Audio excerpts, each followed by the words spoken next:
सध्या सगळीकडेच पावसाने जोर धरलेला दिसून येत आहे। तर अशीच एक मोठी अपडेट हाती लागली आहे। त्यापूर्वी आपली मराठी भाषा या चॅनलला नक्की सबस्क्राईब करा, जेणेकरून असेच अपडेट तुम्हाला मिळत राहतील।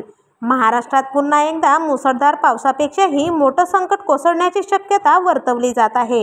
बंगालच्या उपसागरात कमी दाबाचा पट्टा निर्माण झाल्याने महाराष्ट्रात अलर्ट जारी करण्यात आला आहे। सध्या सर्वत्र सतर्कतेचा इशारा देण्यात आला। बंगालच्या उपसागरात भला मोठा चक्रीवादळ निर्माण झाल्याने त्याचा फटका संपूर्ण राज्याला बसणार आहे। सध्या ईशान्य भारतात देखील मुसळधार पाऊस पडत आहे। केरळ व महाराष्ट्रातील काही भागात मुसळधार पाऊस चालू आहे। कमी दाबाच्या पट्ट्यामुळे हाय अलर्ट जारी करण्यात आलं आहे।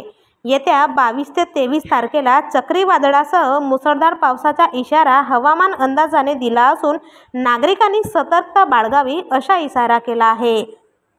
तर तुम्ही हा व्हिडिओ कोणत्या भागातून बघताय हे आम्हाला कमेंटमध्ये नक्की कळवा।